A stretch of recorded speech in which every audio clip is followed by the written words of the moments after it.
noite. Continuando aí nossas aulas não presenciais.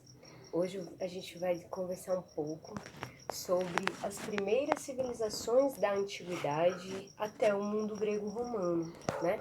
Então, na verdade, essa aula de hoje a gente vai fazer mais ou menos uma retomada do que foram essas primeiras civilizações, né? E essa retomada vem justamente porque essas duas turmas de primeiros anos não tiveram professor no primeiro bimestre.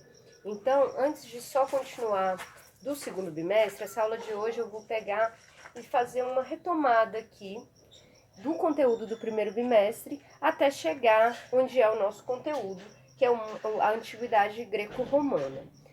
Então, a gente vai começar dizendo o seguinte: a história oficial, ela é uma história que é dividida por eras, né, por tempos ou por idades, né? Nessa periodização, o mundo foi dividido, a história do mundo foi dividida em pré-história e história, né?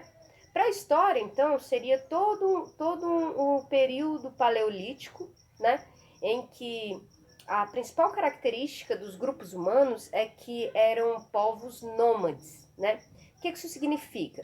O povo nômade significa um povo que não se fixa em nenhum lugar, né? Então, ele sempre está à procura ali de um local ou uma região que lhe forneça a caça, né, ou a pesca e a coleta de frutos. Então, os nômades, eles não eram grandes civilizações. Os nômades eram pequenos grupos, como se fossem clãs, né, que ficavam geralmente perto de rios, né, e assim que acabasse ali a oferta, né, da caça ou da pesca ou dos frutos, né, eles se locomoviam para outra região, né? Então os nômades são isso, são povos que não se fixaram, né? E aí, mais ou menos no ano 4000 antes de Cristo, lembrando que a história também é dividida de antes de Cristo e depois de Cristo, né? Mais ou menos uns 4000 anos antes de Cristo, começam a surgir as primeiras civilizações da história humana, né? Essas primeiras civilizações, elas vêm, na verdade, da considerada primeira revolução da história, né? Essa primeira grande revolução da história foi, na verdade, a agricultura, né? Porque, em comparação aos nômades, a agricultura, ela vem e revoluciona completamente a vida. Porque agora, esses povos que antes eram nômades, eles já podem se fixar num lugar, né, plantar e também, como eu vou dizer, domesticar os animais. É nesse sentido, então, que a agricultura e a domesticação de animais é considerada a primeira revolução da história, né? Tem muitos indícios que dizem que a agricultura foi uma percepção das mulheres, né? Que perceberam como que uma semente pode ali gerar uma árvore, né? E um fruto, enfim. Então essa questão da plantação, né? De plantar e colher foi fundamental aí para a formação das primeiras civilizações, né? Essas primeiras civilizações seguem um processo de que geralmente iam se formando de clãs que se fixavam perto de rios, né? Rios e lagos, oásis, né? Então, perto da água foi gerando ali esses clãs, né? Se fixando e da junção desses clãs se formaram então as grandes civilizações, os impérios, os reinos e as dinastias, né, do mundo antigo. As civilizações, então, essas primeiras civilizações humanas, elas desenvolveram uma organização política, social e religiosa, né? Criaram as primeiras leis, dominaram conhecimentos avançados em medicina, astronomia, matemática, arquitetura, né? Então esses povos deixam uma grande herança, né, para os povos do mundo até os dias de hoje, né? Geralmente a antiguidade ela abarca a antiguidade oriental e a antiguidade clássica, né? Aqui eu coloquei para vocês a antiguidade oriental envolve os egípcios, persas, hebreus, mesopotâmicos, fenícios, né? E a Antiguidade Clássica envolve Grécia e Roma. Geralmente, a história oficial ela aborda mais a Antiguidade Clássica, né? Grécia e Roma. A gente vai entender um pouco por quê. Mas é importante a gente ver o seguinte, que além da Antiguidade Oriental e da Antiguidade Clássica, muitos lugares do mundo, né, de diversos continentes, né, desenvolveram civilizações, né?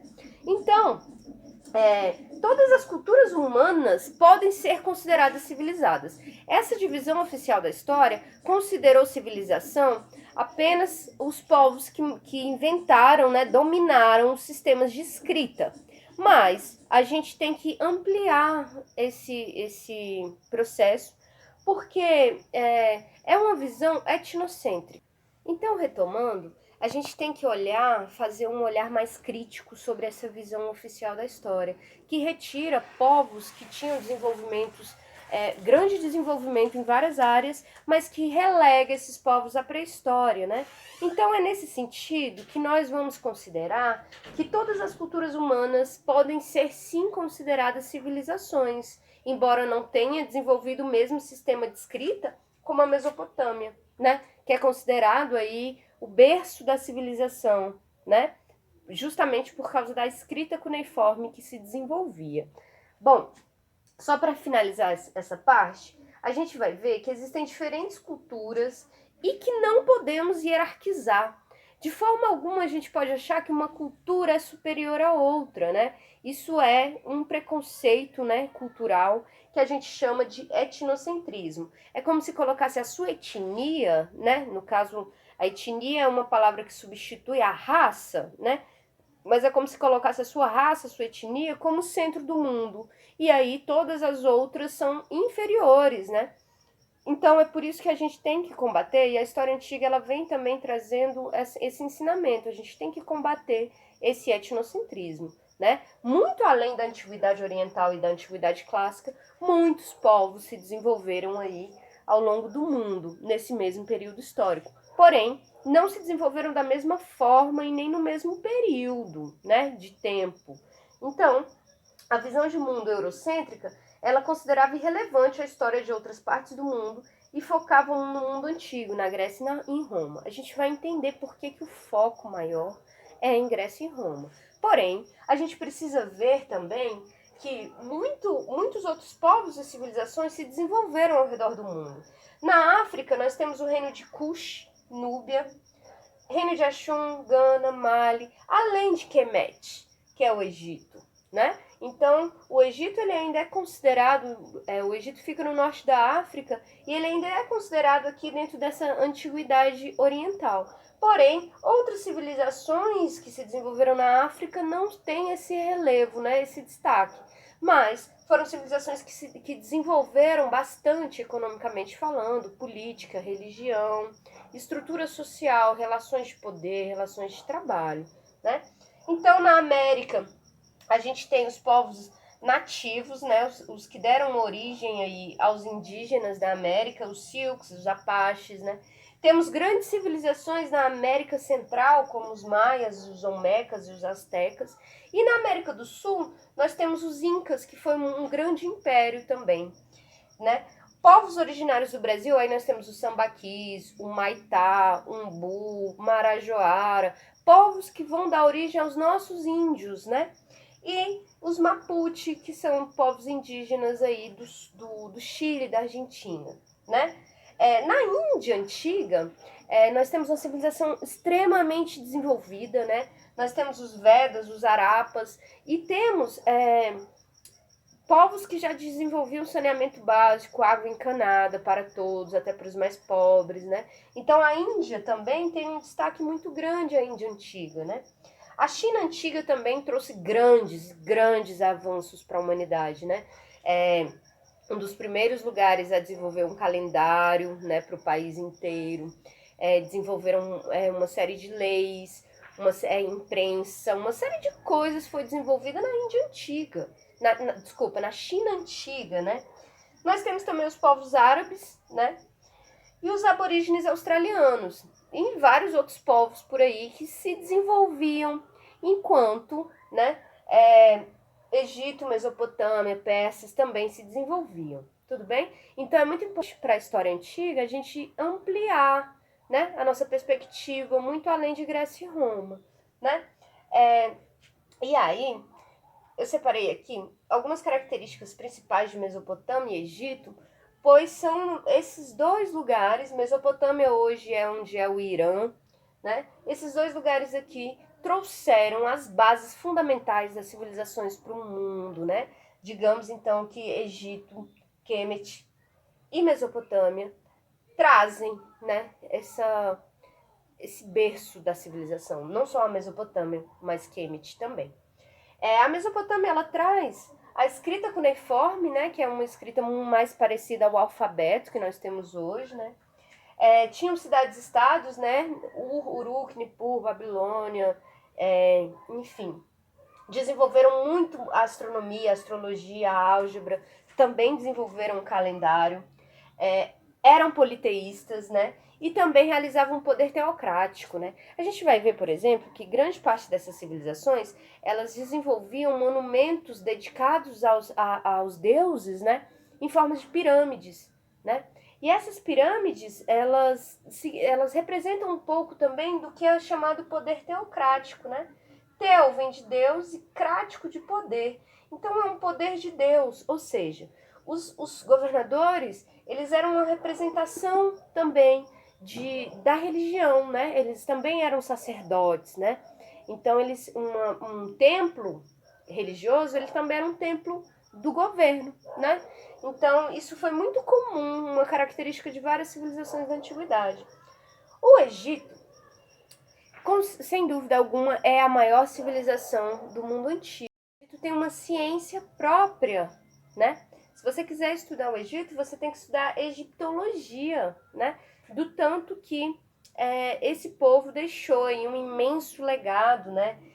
Se hoje a gente tem questões assim na nossa vida do dia a dia, a gente deve aos egípcios de milhares de anos atrás, como o pão, como o consumo da cerveja, né? O preservativo, a camisinha, né?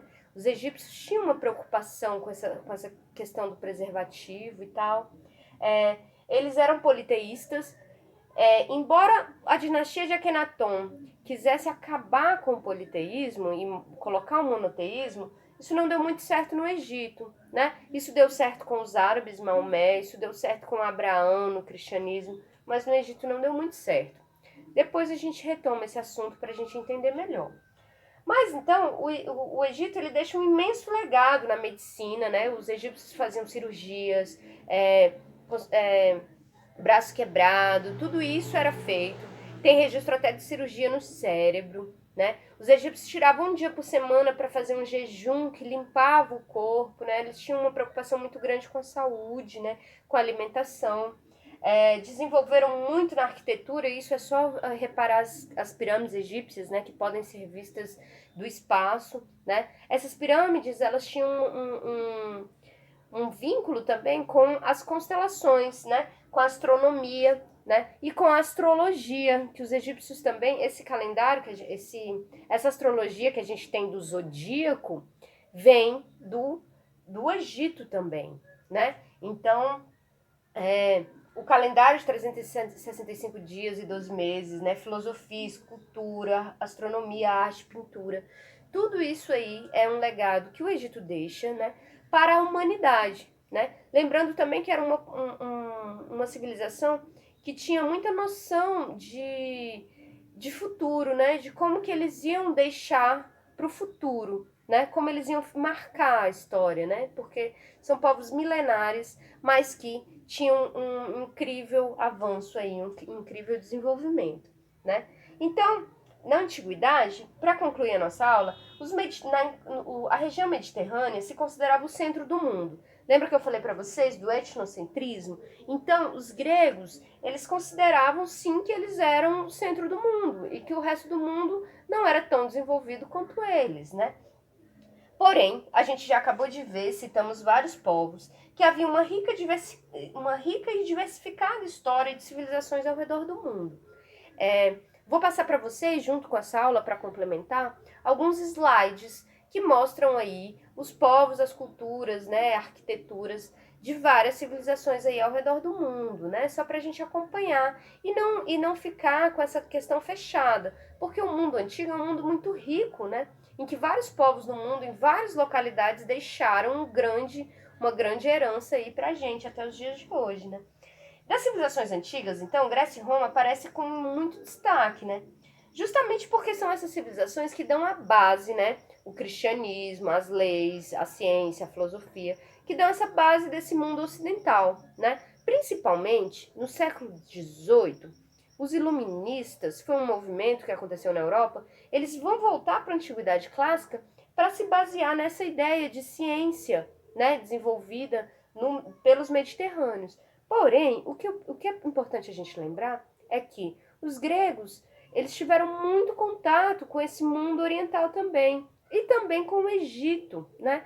Então, grande parte do que eles aprenderam e desenvolveram dizendo que eram os pais, né? Os pais da medicina, o pai da história, o pai da filosofia, na verdade, eles sistematizaram um conhecimento que já existia em outras localidades, né? Por exemplo, o Egito, ele tinha uma universidade em que para você se formar, você precisava estudar 40 anos, né? E vários filósofos, cientistas gregos estudaram lá, só uns 4, 5, 10 anos no máximo, né? Então, o que os gregos fazem é isso, é se apropriar um pouco de outros saberes, de outros povos e trazer e sistematizar e dizer nós somos os pais desse conhecimento, né? Então, gregos e romanos realizam uma grande apropriação cultural dos povos anteriores, né? A aula de hoje, então, é para a gente entender que o mundo antigo é um mundo muito diverso, né? Em que vários povos do mundo, diferentes culturas, diferentes línguas, diferentes religiões, deixaram aí sua contribuição para o mundo, né? E que alguns povos, né, têm um destaque maior, mas é um destaque justamente por causa do etnocentrismo, porque não podemos hierarquizar as culturas, né? Todas as culturas tiveram seu papel importante e se desenvolveram, não no mesmo tempo e velocidade, mas foram se desenvolvendo em cada local. Tudo bem? Então é isso que eu queria passar para vocês hoje. Vou mandar junto com a aula os slides, né? Espero que vocês tenham a paciência de chegar até o fim. E desejo uma boa noite, até a nossa próxima aula, né? Fiquem bem, fiquem em casa e é isso aí.